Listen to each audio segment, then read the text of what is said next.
ผ่านแอดมินบ่ได้แล้วโอ้บ่ได้ก่อยขอบใจขอให้อายหาเงินให้ได้โดยลงก่อนเฮ็ดหยังกินมื้อนี้หั่นมีอาหารเก็ดมีอาหารกินซ้ำกินข้าวกับแจ่วกินข้าวกับว้าโตแจ่วเต็มครกพี่น้องเอ้ย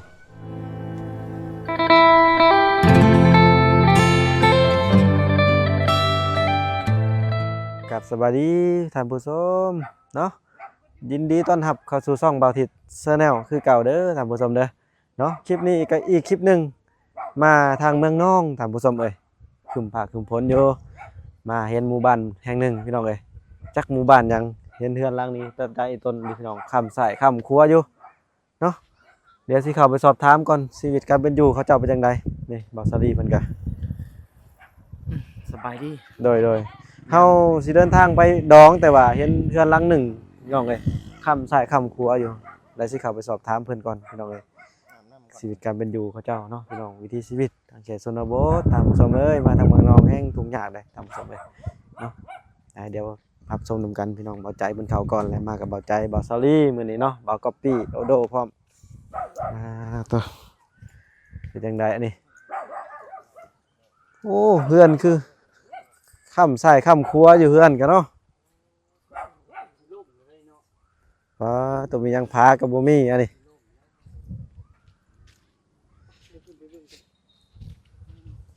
เบิ่งเฮาไปเบิ่งกันเขาเจ้าอิ่วน้ำก่อนจังว่าสิมาเบิ่งเพิ่นพี่น้องเอ้ยมุนี่สิมาเงินดอกก็เลยเอาเครื่องดื่มของมาว่าสิว่าเห็นพวกพวกเขาน้ำซ้ำป่าแล้วก็มีสิแจกสิใหญ่เพิ่นเลยนะพี่น้องเอ้ยเดี๋ยวไปสอบถามมึงอยู่พี่ก่อนเดี๋ยวให้บ่ใจถามก่อนทั้งนั้นพี่น้องเอ้ยนี่วิถีชีวิตชาวบ้านเขาเจ้าทักเขียนนี่พี่น้องเอ้ยโอ้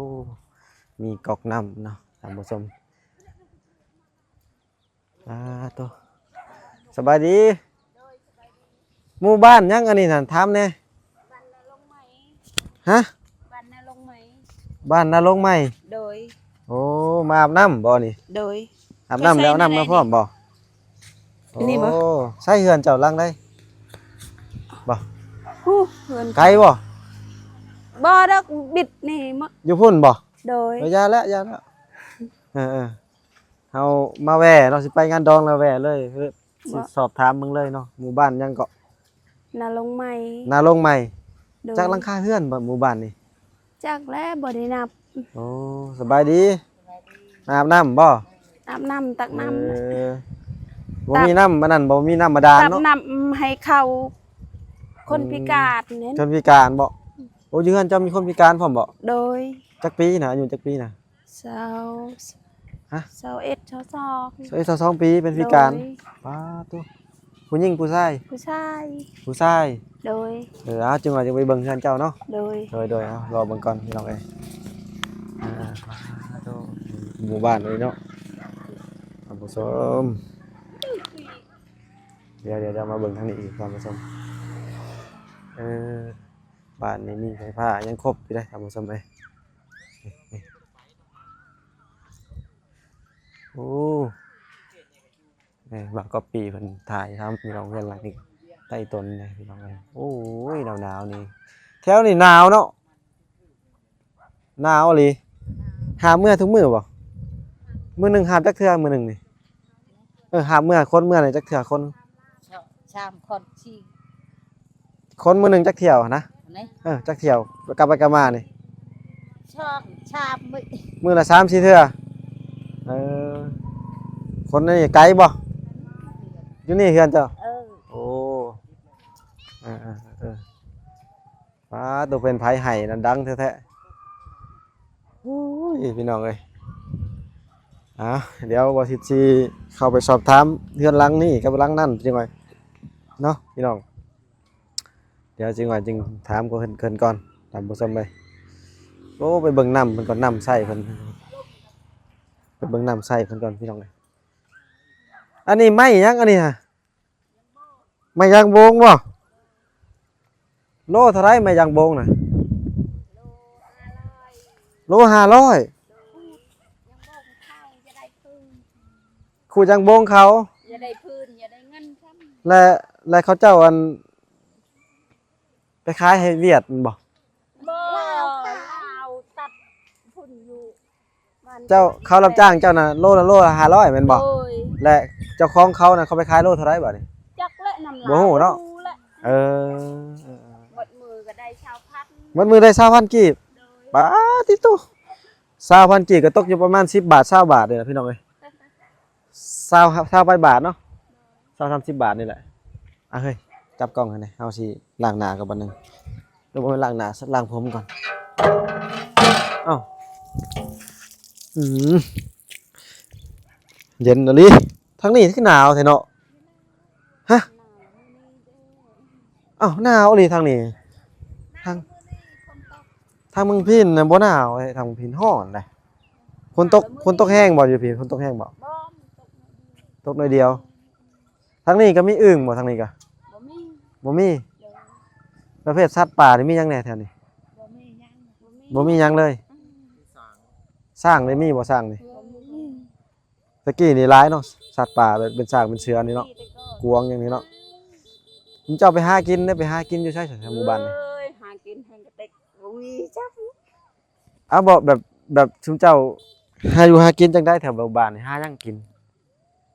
ของอยู่ของกินน่ะนะ ฮะ ผักและกินผักและ กินผัก กินผักบ่ได้กินหยัง ปลูกเอาบ่เลยได้ บ่ไปหาเอา ไปหาเอา พูดพันหยังมีหมด ประเภทอันนั้นได้ประเภทอาหารได้ซะได้หาหยังกิน เป็นปลาบ่หรือเป็นหยัง ป่าบ่มี ป้า เงิน ก็มีเงินก็ชื่อ ขายหยัง แล้วเอาเงินสมมุติเจะมีเงินมีเงินซื้อปลาแหละเข้าไปหาปลาน่ะไปหาอยู่ไสของไม้เฮาอยากถามมันนะ อยู่เวียดนั่นแหละ ฮึ เวียดทานเวียด มันมีเซ่มีหยังบ่แถวนี้มีเซ่มีหยังบ่มีเออบ่ซุมเจ้าสิหาอยู่หากินได้ซะบ่มีเซ่หากินจังจังไดบัดนี้ไปหารับจ้างเนาะหารับจ้างได้เงินแล้วซื้อกินเนาะ ยังเบานี่แหละ เออแบบนั้นเนาะ นั่นแหละกิน แถวนี้เขาเฮ็ดให้บ่หรือเฮ็ดนาแถวปัจจุบัน ให้ อาชีพอะ อาชีพเฮ็ดให้บ่ได้ เฮ็ดให้เมื่อเนาะโอ้ มันมีน้ำมันแห้งแล้ง อ๋อถือว่าหน้านี่บ่มีเนาะมีแต่ให้ว่าซั่นซะ บ่มีหวย เอาไฟฟ้านี่ก็บางลังคือว่าบ่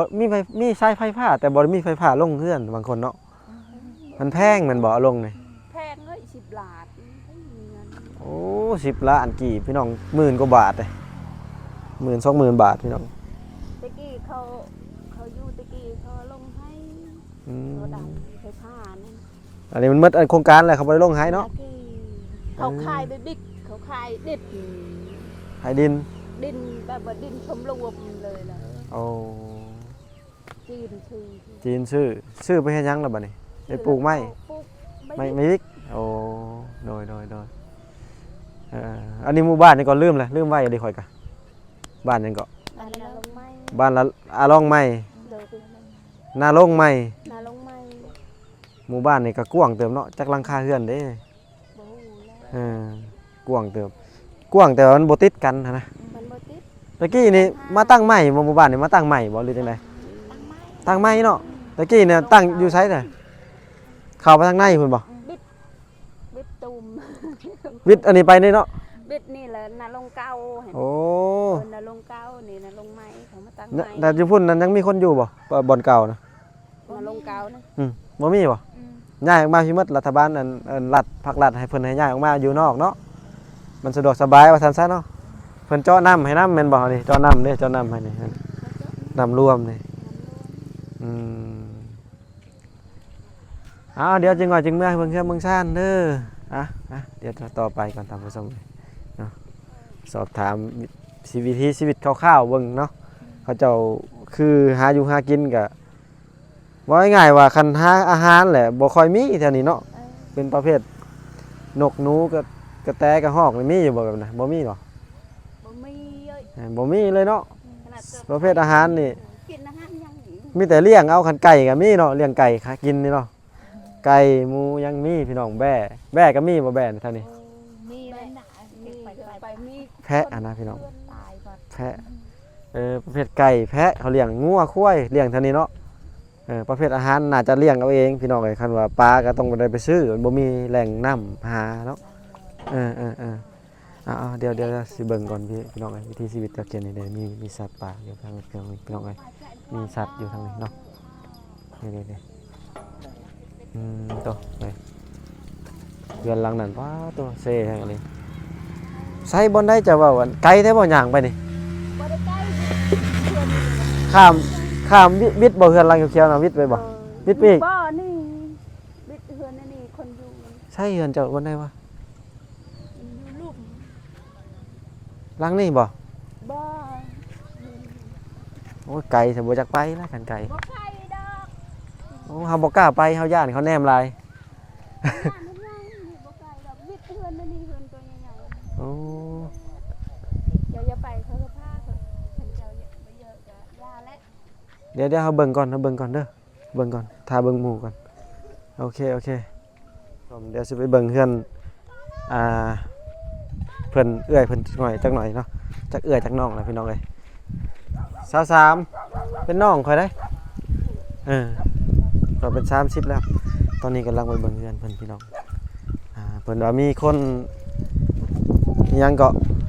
เป็นเปียเป็นร้อยเนาะ20 ปีแล้วแม่นบ่ตัวโอ้มานี่บ่รังนี่บ่หาบ่กล้าขึ้นเลยทั้งลุงเบิ่งนี่เนาะเฮือนสร้างจับมุงกันนั่นพี่น้องมุงใหญ่เฮ็ดจะได้แล้วบ่นี่ใส่เพิ่นอยู่ใส่จักคนอันนี้เป็นไผทางเฮือนนี่โอ้ขึ้นได้บ่ตัวกำลังนึ่งข้าวป้าคนหลายคนแต่นี่ หลายคนนี่10คน บัดดีใช้ผู้ใดเป็นยังอันเป็นรอยเป็นเปลี่ยนรอยเอาเลยเด้อสบายดีเด้อเด้อกินข้าวกับยังโอ้สบายดีพ่อเฒ่าเฮ็ดยังกันน่ะกำลังนึ่งข้าวว้าวตัวจักคนจะอยู่เฮือนนี่พ่อเฒ่า10ว้าวตัวอยู่หลังนี่ได้10 คนเอาได้สินอนกันหมดอันนี้พอเท่านอนอยู่ใส่สบันเฮือนครัวอนอนหลังนี้เนาะโอ้มีแผนเสียเฮือนใหม่ที่นี่ใหม่แม่นบ่ บ่เป็นเขา แป้นเขาเจ้าใช่ขอเบิ่งกันก่อนเบิ่งตัวแม่เพิ่นเล่าให้ฟัง จะเลย เป็นเปียเป็นร่อยบ่ถ่ายได้บ่เพิ่นให้ถ่ายอยู่บ่เพิ่นบ่อายบ่หรือจะได้ นอนมีถ่ายหน่อยถ่าย ให้ถ่ายบ่คันบ่ให้ถ่ายแล้วก็อย่า เยอะงามมึงเยอะมึง ได้ ได้บ่ เราว่าถ้า แบบว่าข้าฉันก็ขอถามเลยเนาะเพิ่นมาเฮาที่แรกเขาก็บ่ได้มาทางนี้บ่เคยมาสักเทื่อทางนี้เพิ่นลายก็ถ่ายทางนั้นพุ่นละทางเมืองเซโปนทางเมืองพีนแต่มาดองทางนี้ก็เลยแวะถ่ายนิดนึงเนาะขออนุญาตถ่ายติดผู้นี้ก็ได้เนาะติดไมค์ผู้นี้ก็ได้เนาะถามเลยอันคือหมู่บ้านนี่กับหมู่บ้านหยังก็อะล่องบ่ บ้านนาลงไม้ นาลงไม้ โด เนาะ ย คือ จ้อยเนี่ย เพื่อนเพิ่นนี่อยู่กัน10 กว่าคนแม่นบ่ โดย 10เท่าไหร่ 10คน 10 คน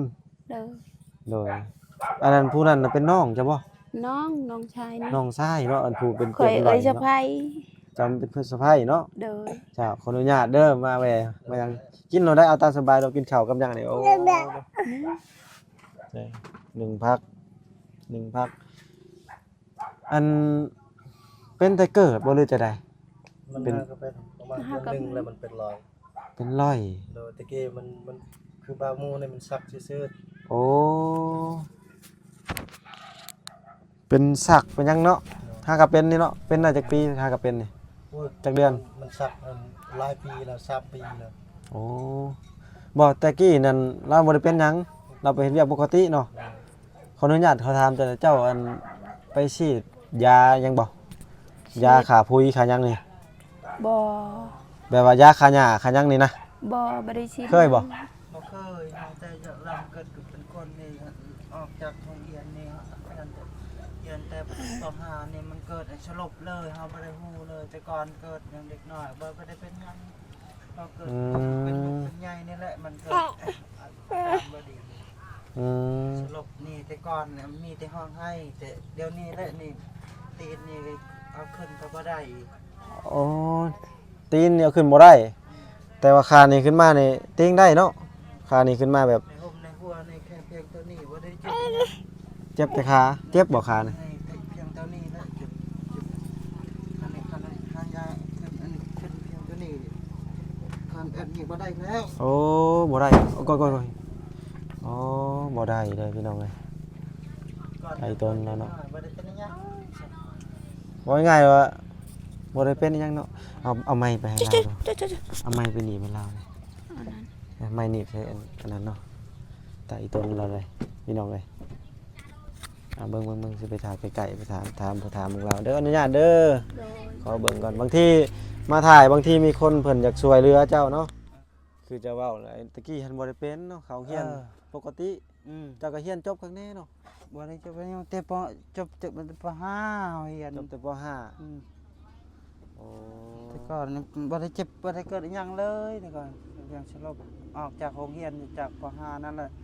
สลบเลยกับแบบนั้น โอ้ เพียงเท่านี้บ่ได้ฮู้อิหยังเลยเขาหันสลบ สลบ เฮามา สัก สล แล้ว บ ก็สลบเลยเนาะ สั่งเลยเฮาบ่ได้ฮู้อิหยังเลย เดี๋ยวนี้ก็ยังมือคือเก่าบ่ยังสักบ่ประเภทเส้นประเภทเอ็น เขาว่าผมจักทามัน ไปใช้บ่ได้เนาะ ไปใช้บ่ได้ ถ่ากินน้ำเอ้อยไผ่บ่เอ้อยไผ่บ่ อืม เอ้อยไผ่กับอ้ายบ่นี่เนาะ อืม เออถ่ากินเขาเจ้าไปใช้บ่ได้อยู่นี่จักปีแล้วตั้งแต่นี่ไปบ่ได้นี่ประมาณจักปีแล้ว5-6 ปีแล้วบ่จัก อืม ตั้งแต่ไปบ่ได้นี่เนาะ นี่หมู่เพื่อน เจ้าหันชื่อจังได๋ก็จังน่ะ ไอ้เนาะบักน้อย บักน้อย เท่าน้อย อาน้อย อืม โอ้ใจตนเราพี่น้องไปบ่ได้จักบ่ฮู้ว่าแถวเขตในเมืองเขาเจ้ามียาปัวบ่ท่านผู้ชมเอ้ยคันมียาปัวก็ฝากมาให้เราหน่อยเด้อท่านผู้ชมเด้อ อืม คันไผฮู้อันหยังนะบอกก็ได้บอกซื้อยาก็ได้พี่น้องบางทีสิเอาเงินให้เพิ่นไปซื้อเองเนาะคันไผฮู้ว่ายาปัวนะอ่า จากเมืองนอกก็เฮาไปแล้วค่ะ เป็นรอยโอ้ขารีบลงเนาะมัน อืม ประมาณเส้นเอ็นลุกขึ้นก็ล้มลงแล้วเข้ามาว่าเนาะมันขึ้นบ่ได้เนาะ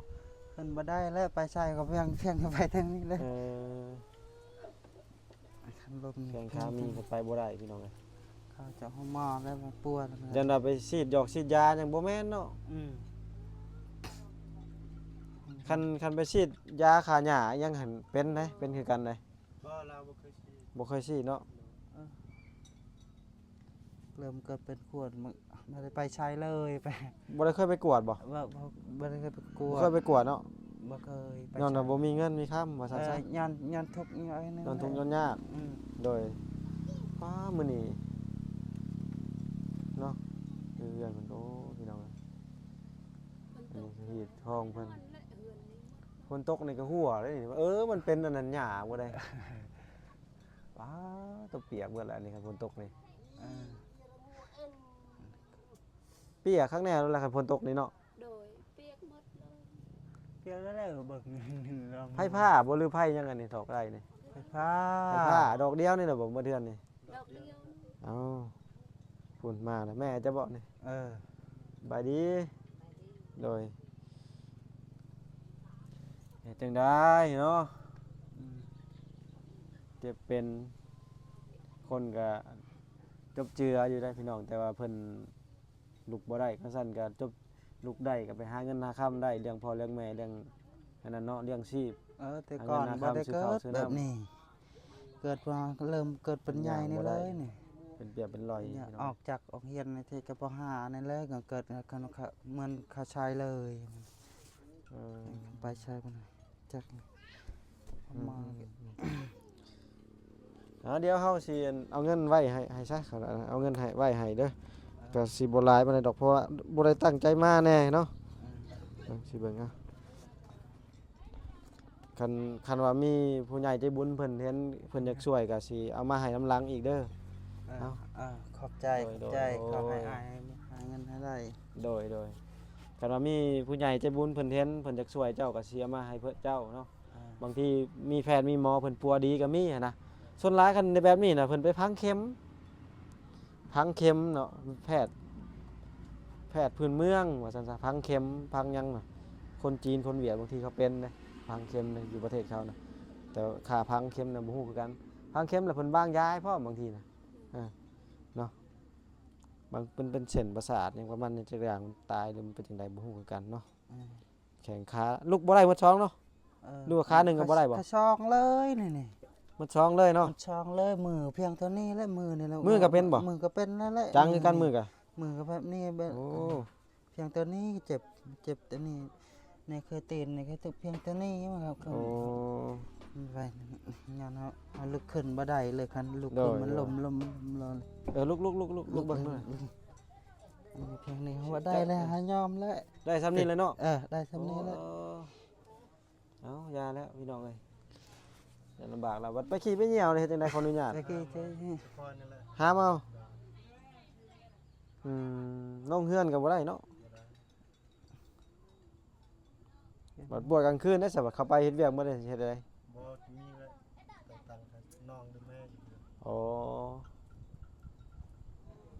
ตายแล้วเนาะพี่น้องเอ้ยเอาจังซั่นเลยเด้อมีแต่คันมีผู้ใหญ่เพิ่นอยากมาช่วยก็สิติดต่อหาอีกเนาะโดยเอาเด้อกลับก่อนพี่น้องเอ้ยก็สิซ้ำนี้ก่อนมาทางบ้านนี่ก็เจออีกหมู่บ้านหนึงพี่น้องเอ้ยยังมีผู้นั่นดูอันนี้เป็นเฮือนครัวเนาะเฮ็ดอยู่เฮ็ดกินเนาะโดยเอามียังขี่หลังกันอยู่ระวังล้มใส่หม้อข้าวเด้ล้มก่อนเฮ็ดหยังกินมื้อนี้หั่น มีอาหารเก็ด มีอาหารกินซ้ำ อึดกิน กินข้าวกับแจ่ว ข้าวกับแจง ปลาตัวแจ่วเต็มครกพี่น้องเอ้ยใครจะมีข้าวกินเนาะเฮ็ดให้บ่ เขาบ่มีเขาทำงานเวียดชื่อเอา ไปซื้อเอาทำงานเวียดรับจ้างเวียด รับจ้างเวียดชื่อ โดย ทำขาย โอ้ ขายอยู่แต่เข้าบ่งาม หนึ่งข้าวไว้มีทั้งเฮ็ดครัวได้ทำผู้ชมเลยเนาะข้าวอะไรอะร้านบ่ลูกๆกันทางหลังนี่ ร้านลูกไป ลูกผู้นี้เนาะโอ้เบิ่งเฮือนเพิ่นท่านผู้ชมคันว่าเว้าเอาเนาะคันว่าเว้าเอาหั่นนะไผมีไผรวยก็ช่วยกันเด้อท่านผู้ชมเด้อไผมีจิตใจอยากศรัทธาอยากช่วยเหลือก็พี่น้องเอ้ยสามารถติดต่อได้เนาะท่านผู้ชมคือบ่ทิศนี่ก็บ่มีเงินมีคำเพิ่นได้พี่น้องเอ้ยมีแต่ได้มาถ่ายให้ท่านผู้ชมเบิ่งครับชมนำกันวิถีชีวิตทางเขตชนบทท่านผู้ชมเอ้ยเนาะ เฮาก็ช่วยเท่าที่ช่วยได้ว่าซั่นซะเฮาก็ได้เอาเงินให้ลูกเจ้าเนาะลูกเจ้าเนาะ50,000กินนี่เอาไว้ให้ชุมเจ้าหั่นแหละซื้ออยู่ซื้อกินให้เรากินนำกันนั่นแหละเนาะเฮาก็ช่วยซ้ำนี้ว่าซั่นซะถ้ามีผู้ใหญ่ใจบุญเพิ่นคันว่าอยากช่วยก็สิเอามาให้ชุมเจ้าอีกทีหลังเนาะเบิ่งตามสภาพเพื่อนซ่านนั้นแท้โอ้พี่น้องเอ้ยมันก็บ่ธรรมดาเนาะ ชีวิตการเป็นอยู่ยุ่งยากทุกอย่างปากมองอะไรทำผสมเอ้ยทางเขตชนบทเนาะพี่น้องเอ้ยหมู่บ้านนี่กะจังซั่นละเด้อกลับก่อนเด้อบัดนี้เด้อเอาให้พญาติโลคาถ้าจุมเจ้าก็ให้เพิ่นดีผู้นั้นก็เนาะกลับก่อนมื้อหน้าโอกาสหน้าจึงมาแวะใหม่พี่น้องเอ้ยทางสภาพเดินซานเพิ่นพี่น้องเอ้ยพี่น้องเอ้ยก็สั้นๆก่อนเด้อทำผู้ชมเดิมวันนี้เนาะก็ได้มาถ่ายคลิปทั้งนี้ก็เป็นอีกเทื่อครั้งแรกพี่น้องเอ้ยพอดีพบพ่อเพื่อนคนเป็นเปียเป็นรอยพี่น้องลุกบ่ได้ว่าซั่นซะเนาะทางนี้ก็จักสิว่าจังใดมีแต่โอกาสหน้าจึงได้มาแวะใหม่ถ้ามีผู้ใหญ่ใจบุญเพิ่นสมมุติว่าอยากช่วยเหลือก็สามารถติดต่อได้เด้อท่านผู้ชมเด้อบ่ว่าสิอยู่ภายในหรือต่างประเทศเนาะพี่น้องเนาะสามารถติดต่อได้ท่านผู้ชมและสำหรับคลิปนี้ก็สิปิดคลิปซ้ำนี้ก่อนท่านผู้ชมเลยค่ำมืดแล้วพี่น้องเลยเนาะก็ขอฝาก FC ทุกคนเด้อท่านผู้ชมทุกคนที่เขามาชมบ่ว่าสิอยู่ภายในหรือต่างประเทศก็ขอขอบคุณขอบใจหลายๆเด้อที่รับชมคลิปเบาทิศเนาะแต่ต้นจนจบท่านผู้ชมเลยเบาทิศนี้ก็บ่มีหยังหลายที่จะให้ท่านผู้ชมเนาะก็ขออวยพรให้ท่านผู้ชมทุกคนที่เขามารับชมคลิปเบาทิศเนาะ ขอให้จงสุขภาพแข็งแรงร่ำรวยเมื่อสุขคนเด้อให้ประสบผลสำเร็จต่อหน้าที่การงานทุกประการทุกคนเด้อท่านผู้ชมเด้อขอปิดคลิปสำนี้ก่อนพี่น้องเอ้ยสบายดี